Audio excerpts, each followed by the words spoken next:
Good morning and welcome to the tar education friends target all rounder की टार education में मैं प्रकाश कुमार आप सभी का स्वागत करता हूं। दोस्तों, आज है 20 मई 2022। देखेंगे अब तक के सभी महत्वपूर्ण करंट अफेयर्स जो आपके आगामी सभी परीक्षाओं के लिए अति महत्वपूर्ण होंगे।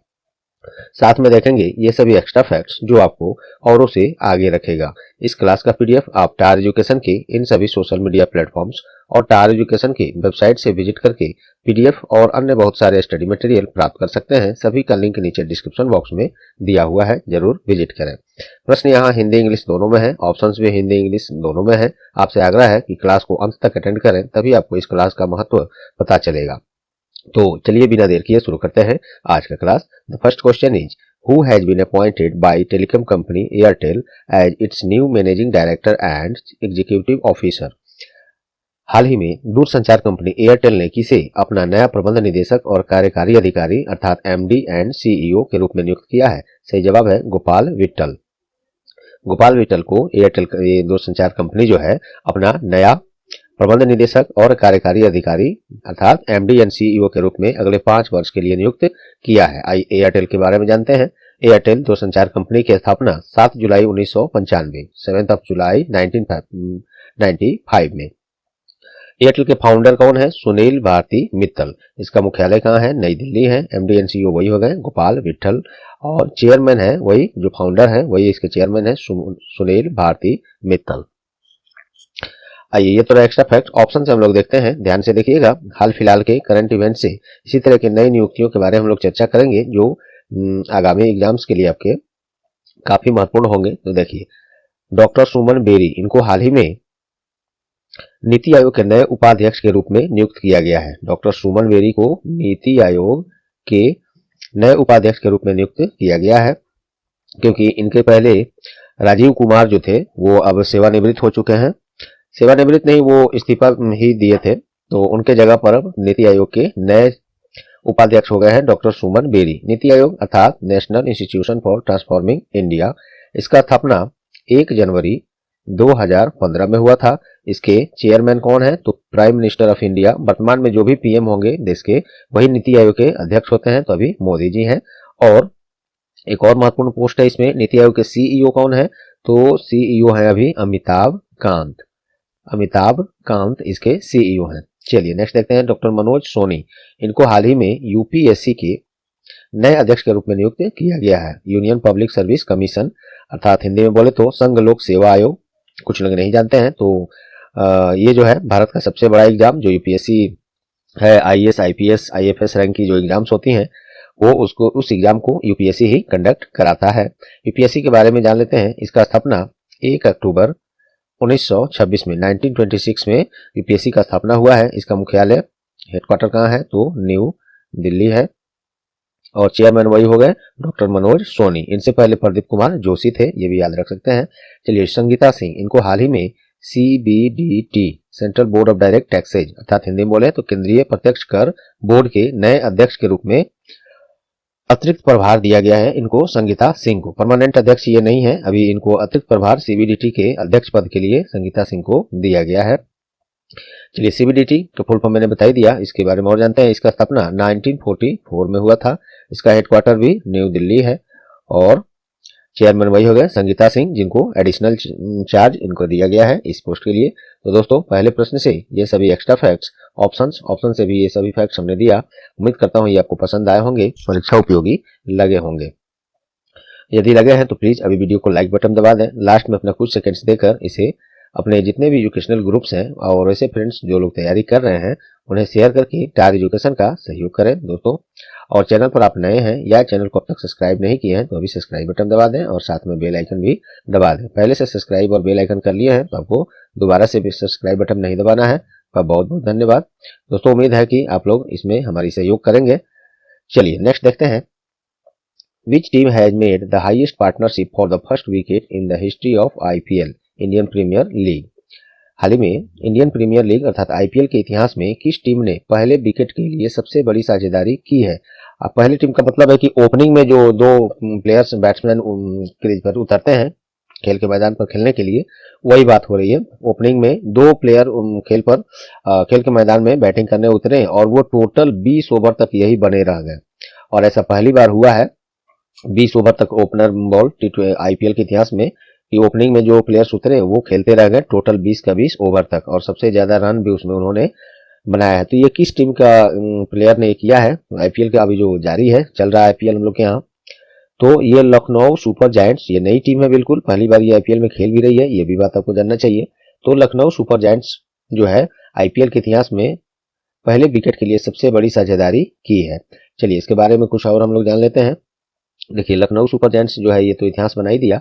इसमें जो दोनों प्लेयर उतरे थे ओपनिंग में वो थे कौन कौन? तो क्विंटन डिकॉक और केएल राहुल, ये ओपनिंग में उतरे हुए थे आईपीएल के इतिहास में, और ये ऐसा करने वाले पहले हो गया, ये तो मैंने यहाँ पे चर्चा कर ही दिया।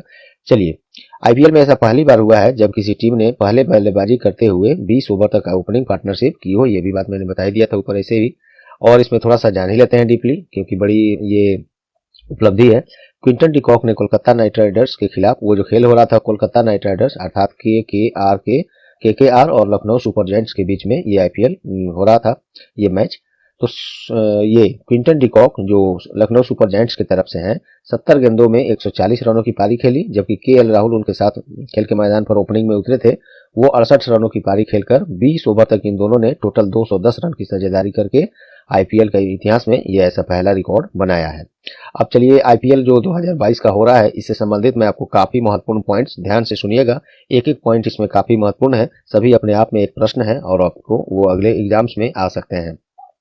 Ravichandran Ashwin Indian premier league के इतिहास में संन्यास लेने वाले पहले क्रिकेट खिलाड़ी बन गए हैं। आईपीएल में खेलते हुए किसी भी प्लेयर ने अभी संन्यास का घोषणा कभी नहीं किया था ये, लेकिन अब किया है ये रविचंद्रन अश्विन।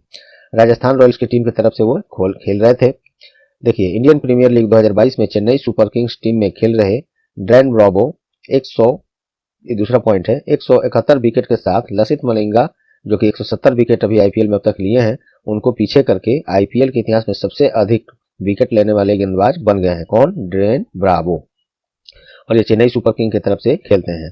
नेक्स्ट पॉइंट है आईपीएल जो 2022 हो रहा है ये 15वां संस्करण है, इसका मोस्ट इंपोर्टेंट पॉइंट है, और ये पूर्ण रूप से इस बार भारत में ही हो रहा है, पिछला बार यूएई में जाकर खेलना पड़ा था कोविड-19 के कारण। नेक्स्ट पॉइंट है आईपीएल के इतिहास में 2022 वाला जो हो रहा है ये 15वां संस्करण है, ये 26 मार्च से 29 मई 2022 तक टोटल 74 मैच इसमें खेले जाएंगे। नेक्स्ट पॉइंट है ये इस आईपीएल में जो इस बार हो रहा है इसमें लखनऊ सुपर जायंट्स और गुजरात टाइटंस, ये दो नई टीम शामिल हुई हैं, दोनों टीम को याद रखिएगा। और इस बार इस आईपीएल में कुल 10 टीम, कौन कौन वो टीम है? Chennai super Kings, Delhi Capitals, Punjab Kings, Kolkata night Riders, Mumbai Indians, Rajasthan Royals, royal Challengers Bangalore, Sunrisers Hyderabad, Gujarat Titans और लखनऊ सुपर जायंट्स, ये टोटल 10 टीम इस बार इस आईपीएल में शामिल हुई है। देखिए इसमें जितना भी पॉइंट्स मैंने बताया एक एक पॉइंट आपके लिए अपने आप में एक प्रश्न है, अच्छे से उसको याद रखिएगा, नोट कर लीजिएगा या पीडीएफ डाउनलोड कीजिएगा, नीचे लिंक में मैंने दिया हुआ है वहां से भी। चलिए हाल ही में किस राज्य ने हॉकी इंडिया सीनियर महिला राष्ट्रीय चैंपियनशिप 2022 का खिताब जीता है? ये उड़ीसा ने जीता है कर्नाटक को हराकर हॉकी इंडिया सीनियर महिला राष्ट्रीय चैंपियनशिप 2022 का खिताब। और इसका आयोजन कहाँ हुआ था? तो मध्य प्रदेश के भोपाल में इसका आयोजन किया गया था। नेक्स्ट देखते हैं, recently who has been appointed by the public sector bank UCO bank as its new chief financial officer, जिसे सीएफओ कहते हैं। सार्वजनिक क्षेत्र का बैंक यूको बैंक ने किसे अपना नया मुख्य वित्तीय अधिकारी नियुक्त किया है? ये सुजॉय दत्ता को किया है। यूको बैंक का स्थापना 6 जनवरी 1943 में, मुख्यालय इसका कोलकाता है, MD and CEO Atul Kumar Goyal हैं और सीएफओ सुजय दत्ता वही हो गए जो प्रश्न में है। चलिए नेक्स्ट है, हाल ही में गोवा शिपयार्ड लिमिटेड के अध्यक्ष और प्रबंध निदेशक के रूप में किसे नियुक्त किया गया है? तो ये किया गया है सुधाकर टी.एन. को। इनको गोवा शिपयार्ड लिमिटेड के अध्यक्ष और प्रबंध निदेशक के रूप में नियुक्त किया गया है। नेक्स्ट देखते हैं, हाल ही में ब्रिक्स विदेश मंत्रियों की वर्चुअल बैठक की मेजबानी किस देश के द्वारा किया गया है? तो ये चीन के द्वारा इसका मेजबानी, ब्रिक्स राष्ट्रों के विदेश मंत्रियों की वर्चुअल बैठक हो रही है, इसका आयोजन चाइना कर रहा है। 19 मई को ये हो रहा शुरू हुआ है और इसमें भारत की तरफ से भारतीय प्रतिनिधित्व कौन करेंगे? तो विदेश मंत्री वर्तमान में हम लोग के हैं, कौन है? भारत के एस जयशंकर, सुब्रमण्यम जयशंकर इनका पूरा नाम है, ये भारतीय प्रतिनिधित्व इसमें करेंगे। ब्रिक्स के बारे में देखिए, ब्रिक्स का फुल फॉर्म क्या होता है? बी से जैसे ये है BRICS, ये कंट्री का नाम ही है, जैसे देखिए a group of Brazil, Russia, India, China and South Africa. स्थापना इसका जून 2006 में, और इसका मुख्यालय चीन के संघाई में है। संघाई वहाँ का एक बहुत बड़ा शहर है, इसका राजधानी नहीं है। चाइना की राजधानी बीजिंग होता है, संघाई नहीं, ये ध्यान रखेंगे। कुछ लोग इसको भी राजधानी मान लेते हैं। चलिए नेक्स्ट देखते हैं। Recently which state has announced to launch India's first state on OTT platform. हाल ही में किस राज्य ने भारत का पहला राज्य के स्वामित्व वाला OTT का फुल फॉर्म क्या होता है? Over the top platform launch करने का घोषणा किया है। जो अभी वेब सीरीज आप लोग देखते हैं, नेटफ्लिक्स, अमेजन प्राइम, उसी तरह का ये भी है। तो केरल ने अपना खुद का ये राज्य के स्वामित्व वाला OTT ये लॉन्च करने का घोषणा किया है, और ऐसा करने वाला ये देश का पहला राज्य है। चलिए, और ये किस नाम से? तो सी स्पेस नाम से OTT प्लेटफॉर्म ये केरल राज्य लॉन्च करेगा। और इसमें ये देखिए, केरल के राज्य फिल्म विकास निगम के सहयोग से, राज्य सरकार के सहयोग से ये लॉन्च किया जा रहा है। केरल की राजधानी तिरुवनंतपुरम है, मुख्यमंत्री पिनरई विजयन है, और राज्यपाल आरिफ मोहम्मद खान है। नेक्स्ट है, हाल ही में किस राज्य सरकार ने नंजरायन टैंक को राज्य का 17वें पक्षी अभ्यारण्य के रूप में अधिसूचित किया है? तो ये तमिलनाडु जो है, वहां पे एक नंजरायन टैंक है, उसको राज्य का 17वां पक्षी अभ्यारण्य, बर्ड सेंचुरी जिसको इंग्लिश में कहेंगे, ये घोषित कर दिया है। तमिलनाडु की राजधानी चेन्नई है, मुख्यमंत्री MK स्टालिन है, और राज्यपाल RN रवि है। नेक्स्ट देखते हैं, हाल ही में किस भारतीय को प्रतिष्ठित commander of the order of the British empire पुरस्कार से सम्मानित किया गया है? तो अजय पीरामल को सम्मानित किया गया है। पीरामल समूह के अध्यक्ष हैं अजय पीरामल, इन्हीं को महारानी एलिजाबेथ द्वितीय से प्रतिष्ठित commander of the order of the British empire पुरस्कार मिला है। उन्हें यूके इंडिया CEO फोरम के भारत सह अध्यक्ष के रूप में यूके भारत व्यापार संबंधों में उनकी सेवाओं के लिए इस पुरस्कार के लिए सम्मानित किया गया है, ध्यान रखेंगे इसको। नेक्स्ट है, on which day world AIDS vaccination day has been observed recently. हाल ही में किस दिन विश्व एड्स टीकाकरण दिवस मनाया गया है? तो ये 18 मई को विश्व एड्स टीकाकरण दिवस, जिसे HIV टीकाकरण जागरूकता दिवस भी कहा जाता है, यह 18 मई को मनाया जाता है।